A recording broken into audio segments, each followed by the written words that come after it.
In section 125, Hansen and Quinn teach you indirect statement. In the book, that appears on pages 465 to 470. So it's a long topic and one worth spending time on because it's used so often in Greek. Let's start by understanding what indirect statement is. Let's go back to the terrible domestic situation we met when we were learning the passive voice. Helen hits Leo. It's a shame. And in fact, their brother, Spencer, wants to report that this terrible thing is happening. So he wants to tell his parents that Helen is hitting Leo. He wants to say, Helen is hitting Leo. And the way that we can express that in English is Spencer says, comma, Helen is hitting Leo. And notice the quotation marks. This is a direct quotation. This is giving the statement directly that Spencer says. But English can also express that indirectly without doing the direct quote. Spencer says that Helen is hitting Leo. That reports on what Spencer said and tells the content of his expression in the indirect statement. Now, in English, we can leave out that and still know what's going on. Spencer says Helen is hitting Leo. That's one of the variations we have in our way of doing indirect statement. Let me give you another example. Spencer says Helen will hit Leo. There we have the direct quotation marks. Spencer says, quote, Helen will hit Leo. He's making a prediction this time, coming to tell the parents that something bad is going to happen. So here you can see that in direct quotation, Helen will hit Leo is exactly as it might be if you were simply describing the situation yourself. In indirect statement, it becomes Spencer says that Helen will hit Leo, and everything in the indirect statement stays the same. If we talk about what Spencer said sometime in the past, Spencer said, comma, quote, Helen will hit Leo. Again, the part in the quotation marks, the thing that Spencer said, is going to stay the same as the original statement that Helen will hit Leo. But if we turn that into indirect statement, Spencer said that Helen would hit Leo becomes the way that we have to do this. Notice how the mood of the English verb will change to would in indirect statement where the main verb, Spencer said, was in the past. And what we'll see in Greek is that in Greek indirect statement, verbs will go through some similar changes.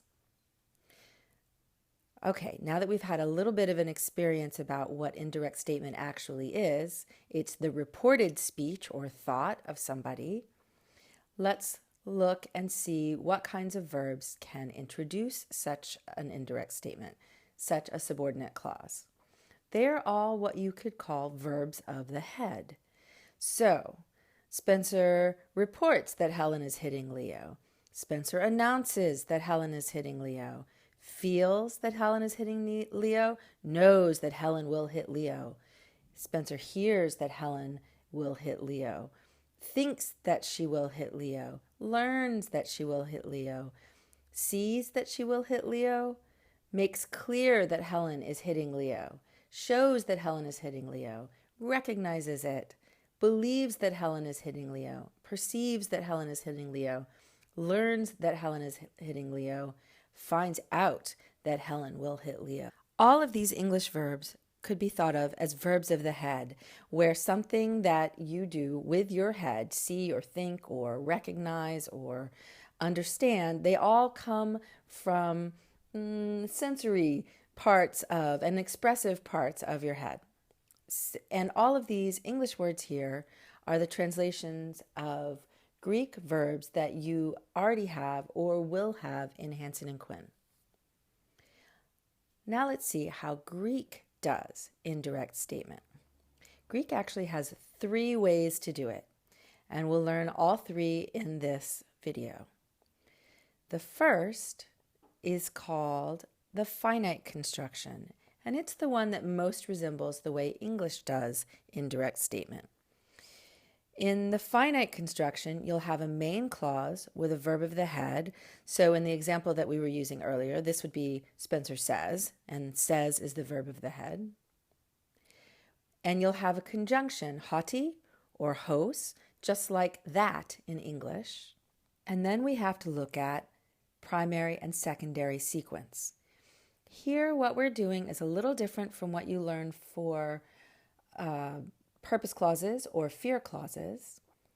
The same rules about which verbs in the main clause give us primary sequence and which ones give us secondary sequence, that's all still the same. Present, future, and perfect give us primary sequence. Imperfect, aorist, and pluperfect, the ones that take an augment, give us secondary sequence. But in indirect statement, what you're deciding is whether the mood of the verb of the indirect statement stays the same mood and tense as the original idea. If the idea in the indirect statement were a direct quote, the person may change, and I'll explain that a little bit later, but it would be the same mood and tense. Often that would be indicative, or whether we're in secondary sequence and indicatives there become optatives of the same tense. And this is why now you have learned to do future optatives and future infinitives. So, indirect statement, finite construction, we do a main clause with a verb of the head. We check out whether that's going to be in primary, secondary sequence, and we have haughty or hos as a conjunction, and then we follow the rules of sequence to decide what's going to happen with the verb of the indirect statement. If there are any negatives in the indirect statement, they stay the same. Let's see how this works. Say our direct statement is hoi stratiotai ephugon, the soldiers fled. Let's say you will hear that, there's our conjunction, the soldiers fled. There, accuse is the future, so that's primary sequence. So all we need to do in that instance is add haughty or hos, here I chose haughty, and keep the statement that would be in direct quotes completely the same in indirect quotes. And the translation we get is, you will hear that the soldiers fled. If you heard that the soldiers fled, now we're in secondary sequence, and haughty hos stratiotai needs to be followed by an optative in the same tense. Fugoyen, there you see that that's aorist optative, third person plural, and active. And so everything's the same in the direct statement now that we've got it in indirect statement, except that that indicative becomes an optative of the same tense. And we would translate it, you heard that the soldiers fled. Another way to translate this, and context would tell you which way is the better way, you could also say you heard that the soldiers had fled. And that would make it very clear that the fleeing happened in a time prior to the hearing. You heard is aorist, akusas, and so is fugoyen, and so you might need in the context to make sure that you know what happened before something else. But context will tell you which is the better translation and how much you need to stress the difference in time. Another thing you need to be aware of is that in indirect statement, in secondary sequence, you can keep the indicative for what the grammarians like to call vividness. So you heard that the soldiers fled, ephugon, is particularly strong and vivid, and you will occasionally see that. Probably you won't be upset that you're not seeing an optative, but you need to know why that change is there. Now, the way that you decide which of the three ways to do indirect statement you're going to use is by what the introductory verb of the head is. Basically, different verbs of the head, different verbs that can govern indirect statement, prefer one or two of the different methods of expressing indirect statement. So for the finite construction, the verbs of the head that like it, among the verbs you'll meet in Hansen and Quinn, are lego, I speak, oida, I know, angelo, I report, aisthanomai, I perceive, akuo, I hear, gignosko, I recognize, deiknumi, I show, punthanomai, I learn by inquiry, delao, I make clear, and manthano, I learn, and horao, I see. Okay, so that's a brief introduction to the finite construction of indirect statement. Let's go on to the second way of doing things for indirect statement, and that is the infinitive plus a subject accusative. This method will be familiar to Latin learners because this is the only way that Latin expresses indirect statement, and the way that it works is much the same. Here's how it works in Greek. Again, you get a main clause, an introductory clause with a verb of the head, and you have a subject of the indirect statement in the accusative. So whatever was the subject of the original statement, the part that you could put in quotes, becomes, instead of nominative, it becomes accusative. And the verb of the original statement becomes an infinitive in the same tense and voice. Negatives stay the same. So if our original statement, if we could put it in direct quotes, were tous neanias didaxe, he will educate the young men, we would turn it into indirect statement this way. Numizo, I think. What do I think? That he, now, in the direct statement, the part in direct quotes, there is no separate expressed he. So we have to give that a pronoun because we need to make it accusative, which we can't leave out. Auton. Nomizo auton will teach the young men. So we'll leave the young men where they are. Didaxe is future and active. So we need an infinitive that's future and active. And so now we have didaxein. Nomizo auton tous neanias didaxein. I think that he will teach the young men. Another example, Ho Socrates uk agathos. Socrates is not good. You can see there that we have a nominal sentence expressing some doubt about Socrates' qualities. If we want to make that indirect statement, I thought, now we need to make Socrates, who's the subject of the direct clause, accusative, ton Socrate. And uk agathos, the negative is going to stay the same, but now that agathos is agreeing with the accusative subject in the indirect statement, it's going to have to become accusative. And the nominal sentence, ho Socrates uk agathos, needs its verb in indirect statement. So we're going to put the verb to be, we're actually going to express it, and we're going to make it an infinitive. En nomisa ton Socrate uk agathon enai. I thought that Socrates was not good. The verbs that like indirect statement with infinitive and accusative are nomizo, I think, I believe, phemi, I say, assert, hegeomai, I believe, lego, I say, and oida, although oida, when it has an infinitive with it, means I know how to do something. Let's go on to the third way of doing indirect statement. This is a participle plus a subject accusative, which works basically the same way that the infinitive plus accusative works. A main clause that has a verb of the head to introduce the indirect statement, plus an accusative that's a version of the subject of the original statement, and a participle in the same tense and voice of the verb of the original statement.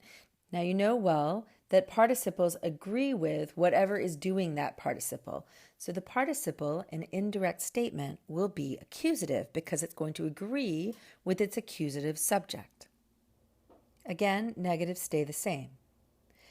So if our direct statement is ho Socrates tous neanias didaske, Socrates teaches the young men, and we want to put that in indirect statement, I hear, so there's our verb of the head.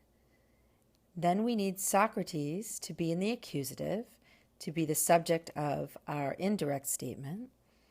The young men keep the case that they had as the direct object of our verb in indirect statement. And then we need a participle to put didaske in the same tense and voice, but in participle form, agreeing with Socrates. And that gives us didaskonta. Akuo ton Socrate tous neanias didaskonta. I hear that Socrates is teaching the young men. Another example, ou kakos polites e mi. I am not a bad citizen. Now here we run into a new rule. When the subject of the participle is the same as that of the introductory verb of the head, no separate subject accusative is going to be there because it's all going to agree with the nominative of the main verb.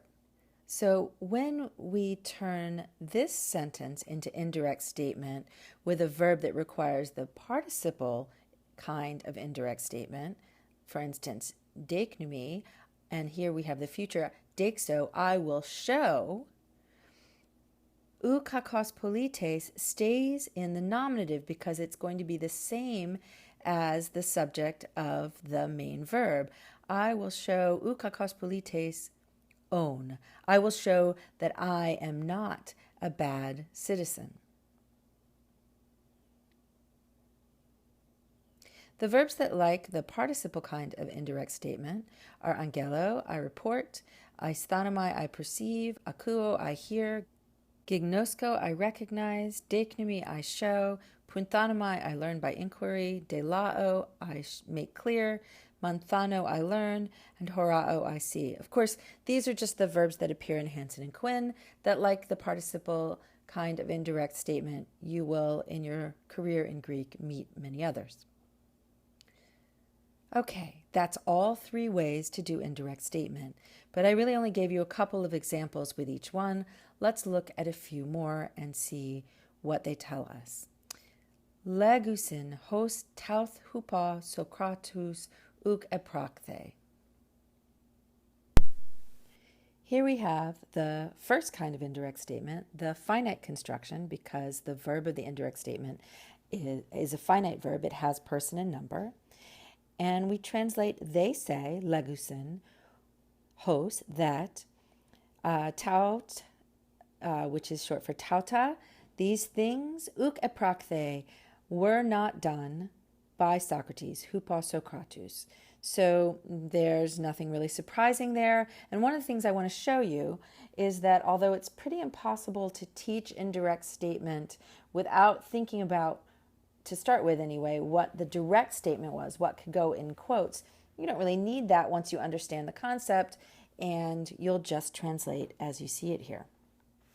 Another example of the finite construction, apes hos tous neus periarites didaxois. Did you say, apes, that hos didaxois, you would teach tous neus, the young men, about virtue, periarites? And what I wanted you to see there is that as we have to do in English, the mood changes with didaxois, it becomes optative, and you can hear how that happens in English as well. Did you say, apes, you would teach? So we can tell from the way that we change the way the verb sounds in English that it's going to happen in the future, that is a future indirect statement. And we see a similar sort of thing happening in didaxois with the optative. One more example from the finite kind. Epon hoti hoi angeloi ten nikain ap angelusen. They said that the messengers, will report the victory. And there, the indicative is retained for vividness. So I didn't change it into the optative, just so that you can see that that happens sometimes as well. So the first kind, the finite verb kind of indirect statement, is the kind that's most familiar from English, and we do it that way a lot. We sometimes leave out our hos or hoti, which is that in English, but Greek is going to keep it. Now, the second kind is the accusative and infinitive kind, and let's look at a couple more examples from those. And nomizes Socrate tauta pepoi ekanai. I wanted you to see another tense here. You were thinking, you were believing, and nomizes. That's Socrates. There's our accusative subject. Pepoi ekanai, that's the perfect infinitive, had done these things or has done these things. You need to decide if you want to have that perfect represent the perfect in English or the pluperfect. Since there's no pluperfect infinitive in Greek, sometimes the perfect stands in for it.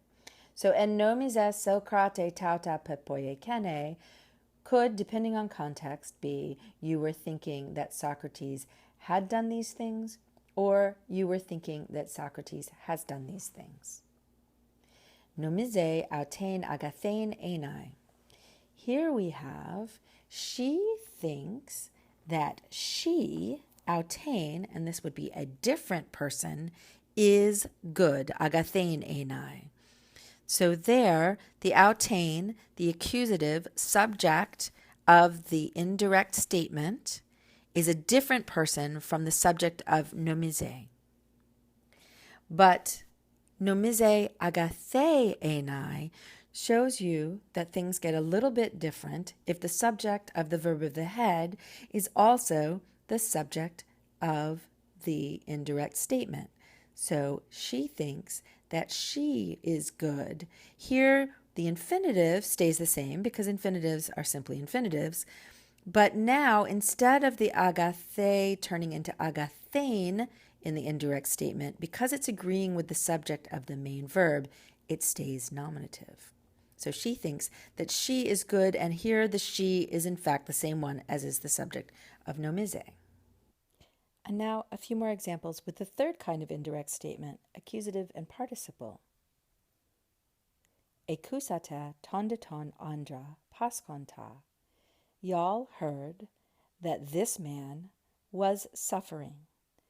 So one of the things I want you to hear there is that present participle represents a verb in, say, the direct statement that's happening at the same time as when y'all heard it. This is the sort of thing that if you think too hard about it, it really gets confusing. So don't think too hard about it.